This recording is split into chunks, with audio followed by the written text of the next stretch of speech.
Welcome back to the Yukon Adventure, everybody. On the last episode, we did the first stage of the Ore Sorting Center contract, and on this episode, we're going to do the second stage and also rescue the Cat 770G by the end of it. I'm really glad you're here. Looking forward to finishing this up. We're getting closer to the end of the Yukon region. Let's get started. At the end of the last episode, we left the Taiga at the cabin zone 1. So leaving here, we can head over to the warehouse that's by the garage, and we're going to get loaded up with some fuel.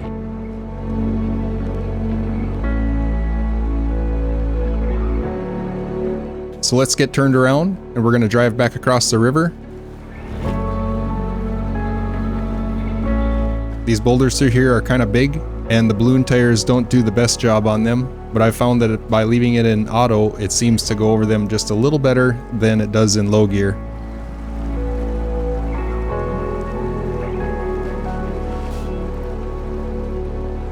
Once we get across the river, we're going to take a left and follow this road around.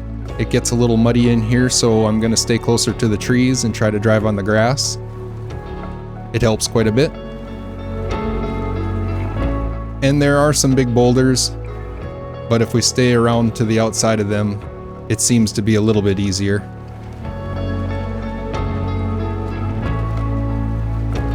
Just ahead up around the corner is the warehouse that we're headed to. This warehouse has a limited supply of fuel. I believe there's 6 of them. So we can load 5 on the trailer, and then we're just going to load the 6th one up by double stacking it.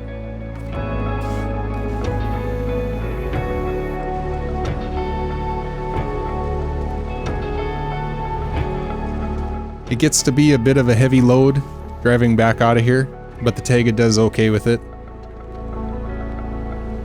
We can pull up to the left here just to get the trailer straightened out, and then we'll back out and head back down the road the way we came. This time we're going to drive over to the main road, and we'll have to bring a fuel truck out with a service trailer so we can keep our trucks running while we're working on these contracts.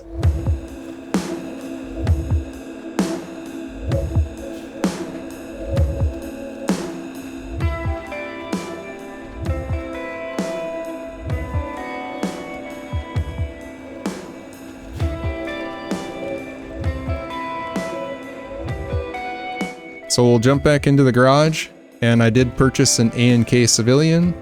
It makes a great fuel truck, and we'll run over to the trailer store and pick up a service trailer that we can bring with us.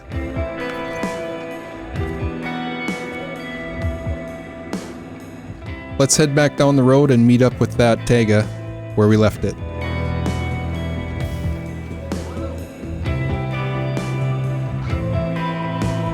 The A&K Civilian is a pretty decent truck. I installed the active suspension because it gives me the ability to put the 51-inch tires on without having to raise it up too high. But yet I also have the option to raise it up if I get into some really deep stuff. We won't be driving this truck around the map very much in Yukon, but maybe in further regions we will. Well, now that we're back to the Taiga, we can get it repaired and refueled, and then we'll continue on this journey. Let's cut up through the trees here. We're going to take the shortcut we've been taking that goes up by the wood framing. It cuts a lot of time off without having to drive through that muddy section of the road that goes around the corner. And then once we get out the other side, we'll join back up with the main road. And there's just a few spots where it gets pretty deep after this, but we'll get through it.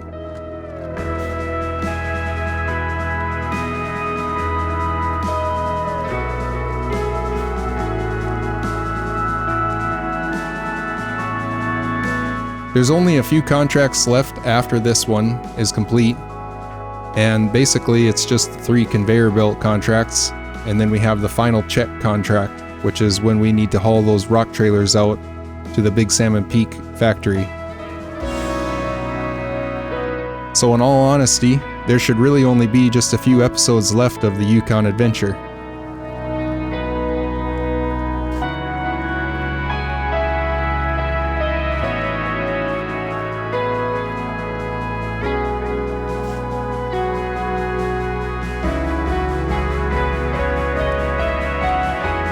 Things will be moving quickly here coming up to the end, so make sure you don't miss any episodes.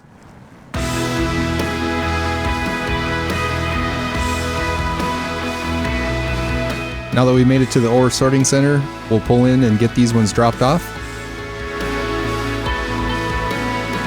And then we have some cargo that's already on the trucks that we left over here, so we can get that stuff turned in as well.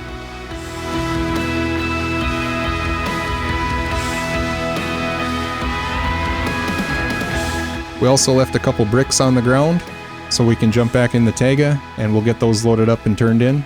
And then we'll take a final tally on what we have left to bring over here from other parts of the map.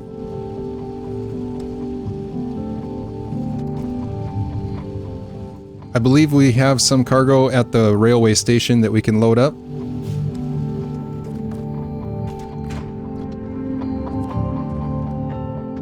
So we can head over there and get that stuff picked up and we'll bring it back over here. There should be a concrete slab and some metal rolls.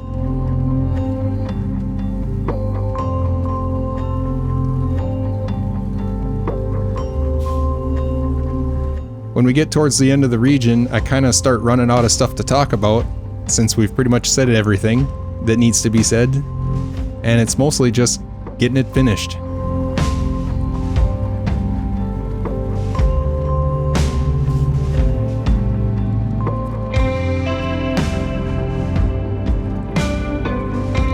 We will be pulling out a new truck at the end of this episode to haul that Cat 770G back.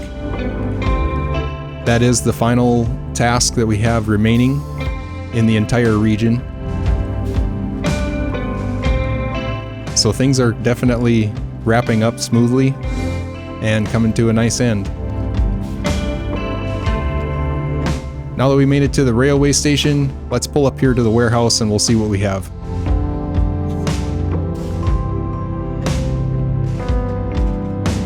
Looks like we got the 1 concrete slab and 3 metal rolls. So that'll finish off the rolls, and we'll have to bring 1 more slab down after this is delivered, which we're going to have to craft from the concrete production plant.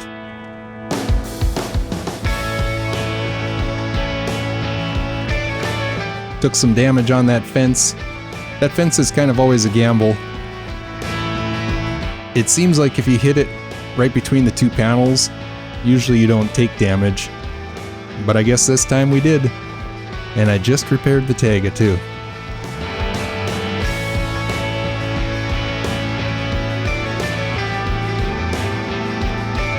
I am looking forward to Wisconsin. It's going to be a completely different experience from this. There will be some cargo crafting there, but the game is going to introduce us to generators for the first time. So rather than having to bring a bunch of random cargo over to craft, we'll mostly be using fuel, as the generators will use up the fuel when we're crafting stuff. So that'll be something new again. We're also going to get a couple new trucks.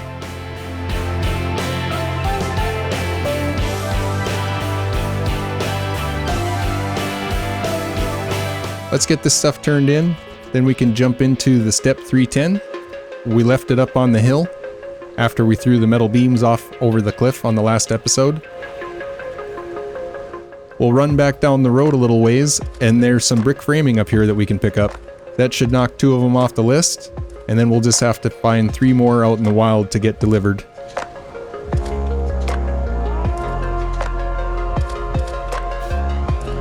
There's a fair amount of money to be made in Yukon, and as you can see, we did purchase quite a few trucks while we were here. Well, I say quite a few because we hadn't purchased any trucks before we got to this region. We've been just driving only the ones that the game gave to us, and that worked out fine. But getting to Yukon, there were some new challenges, some deep mud, and a lot of heavy hauling. So we picked up the Paystar right away as an upgrade to the Fleet Star. And then shortly after that, we picked up the P12 to do a lot of the heavy hauling. Since then, we've now purchased the A&K Civilian, and by the end of this episode, we're going to have another new truck in the fleet. I was trying hard not to use Russian trucks that were overpowered, and I pretty much made it all the way to the end before pulling the Taiga out of the garage. but I really wanted to try to use North American trucks only on this map. We just kind of hit a bottleneck when it came to our haul truck.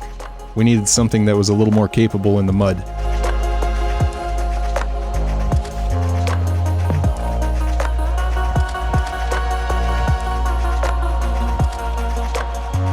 We made it back. We'll get these ones turned in, and then we're going to drive across the river.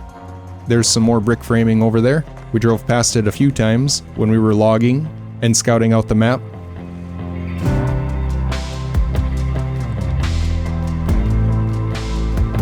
So we'll head up the road here and cross where we did before with the P12.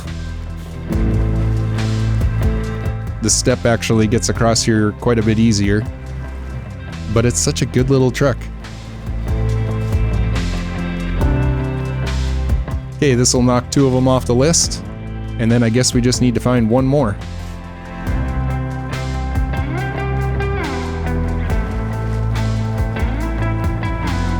We kind of ended up with an odd account of bricks because we brought one of them over from Big Salmon Peak.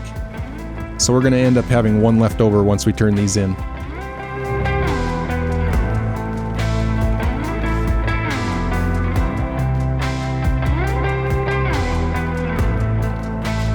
Okay, those ones are turned in. Now for the final brick that we need to find, we'll just drive right around the building here and go through the fence. And we can sneak underneath the conveyor belt here. And then immediately after that, we'll hang a left in the trees, and there's some brick framing right over here.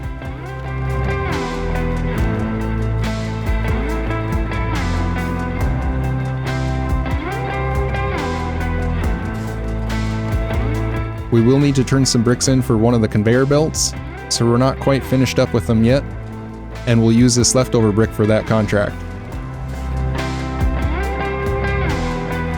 It's a pretty short trip back to the sorting center from here.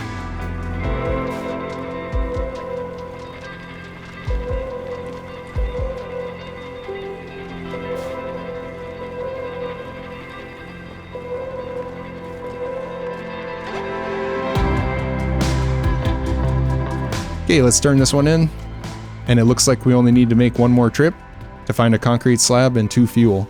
So let's jump back into the Taiga. We're going to need 4 slots for this one, and we're going to head back up to that warehouse where we found the fuel on our first trip.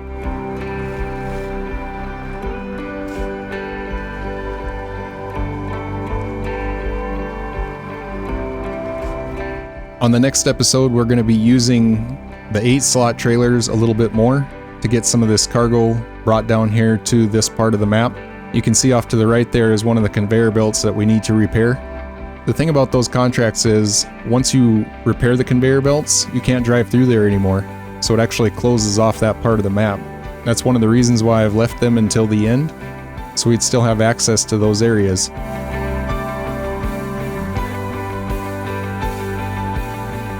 This time, instead of driving through this mud hole on the other side of the bridge, I'm going to drive up here to the right.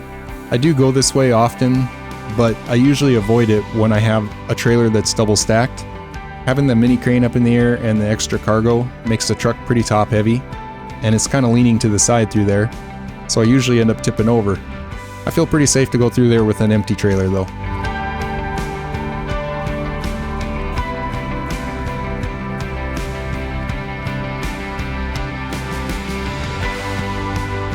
We can repair and refuel the Taiga again. That fence really smashed up my suspension. And then just up ahead is the warehouse. Let's head up there now.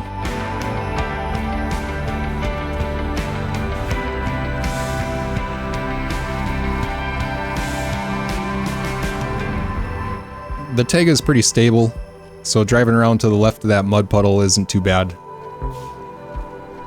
Okay, there's 10 cement here. We can load 5 of them up, and we'll head over to the concrete production plant and use these to craft that concrete slab. Driving out of here is a muddy mess. It really slows me down.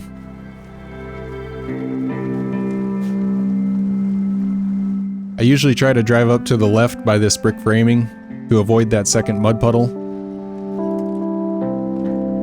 But it's tough to get up over this hill when you have a fully loaded trailer.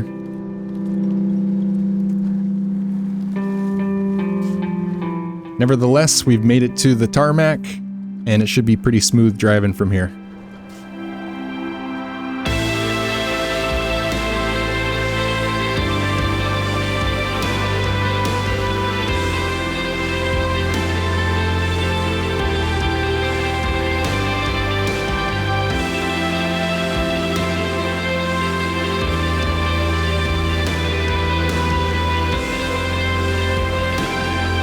Okay, we made it. We'll get this stuff turned in. And it requires 2 cement to craft 1 concrete slab. So let's just craft 1 of them. We'll leave the other 3 in there. We're going to be using some of this cement on the next episode as we do the conveyor belts. We'll have to craft some more slabs and blocks.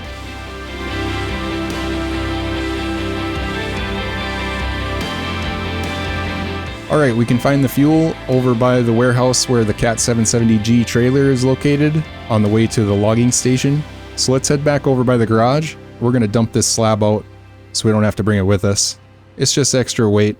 And that road's kind of nasty, so I prefer to drive on it empty or with the minimal amount of cargo as possible.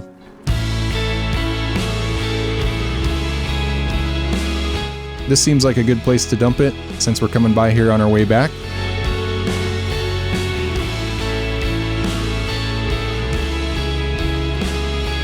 And the way that crane glitched out, I thought it was going to send me flying. But we'll just drop this here, and then we're going to head up the road to the left.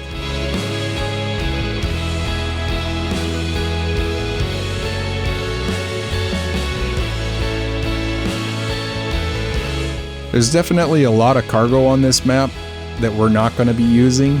Stuff that's kind of located way out in the wild. I don't really see a purpose to drive all the way out there to get the metal beams and bricks that are offered, and even the stuff that's on this road along the side of it, it's just located so far away from where we would need to use it that I also don't see a purpose in using this. If I'm going to drive over here, I'm going to load up the stuff that I can only get in this part of the map.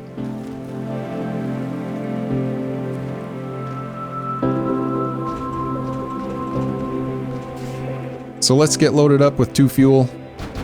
We'll head back over to the garage and we'll pick up that concrete slab on the way. You can see that trailer there, that's the one we need to haul back. We'll grab that at the end of this episode. That's actually a fairly difficult task as well. You gotta pick the right truck for it, or else you're gonna have a pretty hard time pulling it back up this muddy road. As we all know, that trailer does not fare well in off-road scenarios, and I'm gonna show you why once we get working on it.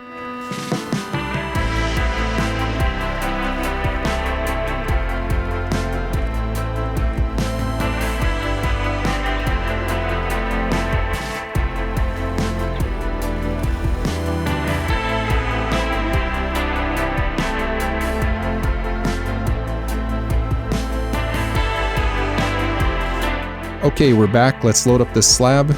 Now, I don't want the slab to be on the back of the trailer because it's heavier than the fuel. So I'm just going to push the fuel back and make room for it in the front.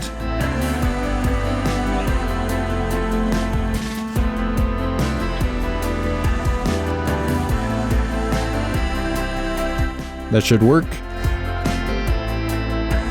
Alright, the next stop is the ore sorting center. Let's head up the road a little ways and we'll meet up with the A&K and get refueled.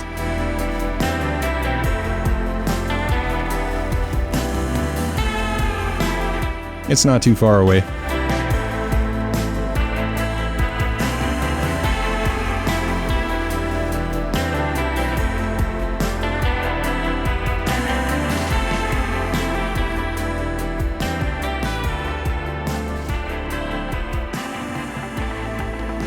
We're going to take our shortcut up through the trees again. Pretty much every time you take this, it's going to cut quite a bit of time and headache off of your trip.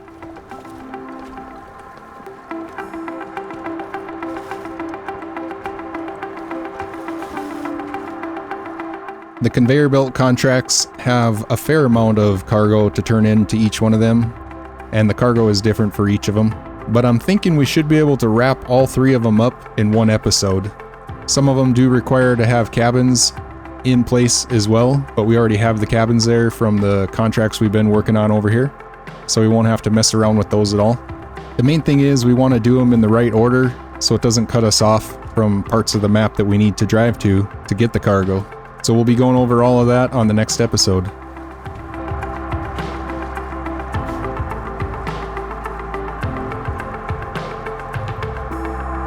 I'm really glad that I left these contracts for the end of the region, as we kind of got all of the easier stuff done first. The way that this region is set up, when it starts you out in the garage, you're pretty much in the thick of it, and your first instinct is usually to get started on whatever's around you, right? But by going to Big Salmon Peak first, that gave us the option to kind of get the easier stuff done, which is the bulk of the region, and then work our way backwards. I like doing it this way, and it worked out pretty good for us. Let's get this stuff turned in. This is our final load.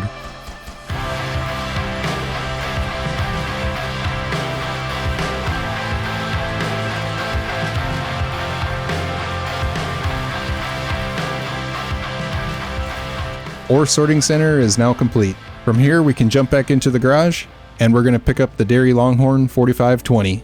This truck is an 8x8 and it has rear wheel steering also, and it gives us the option to use a high and a low saddle. Just like the other Dairy Longhorn, it's a heavy truck, and I would really recommend using a heavy truck for this task because it gives you access to the heavy winch, which is more powerful.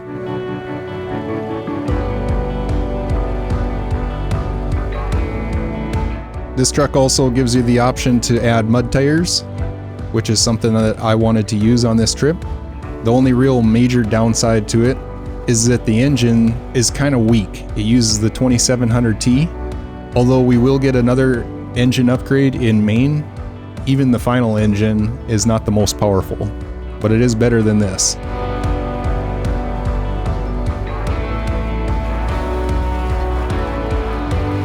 So the main reasons why I wanted to use this truck were for the heavy winch, the mud tires, and also the ability to equip a low saddle. Now that we're here, we're going to get hooked up to this trailer, and then I'm going to show you what the actual problem is when pulling this trailer through mud.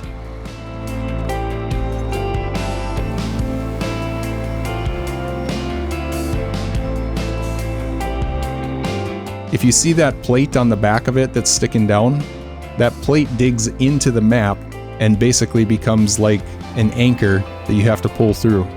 You can see how it's just tearing up the mud there. So when it comes to using this trailer, the higher the saddle is on the truck that you're pulling it with, the more that plate digs into the map.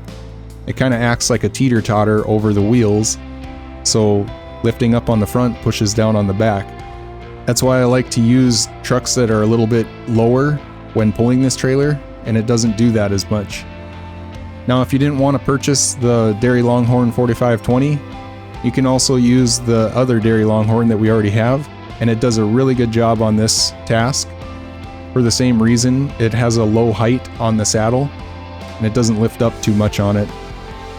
But I did choose to purchase this truck mostly because we're going to be using it in Wisconsin as well.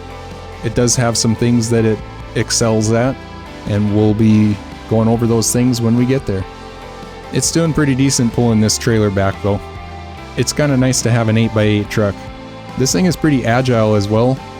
Having that rear steering gives you quite a bit of control over it. You can get into some tight spaces.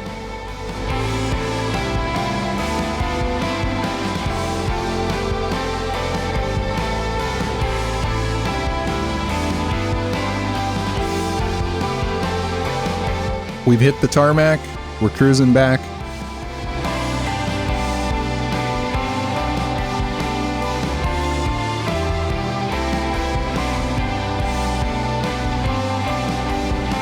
All we got to do now is drop this trailer off, and then we're going to have to refuel the 770G that's sitting there to the left. So we can just back up to the trailer store. If you're playing hard mode, you're going to have to find a source of fuel for this. It does require 530 liters, but in normal mode we can just pick up a trailer and sell it back afterwards.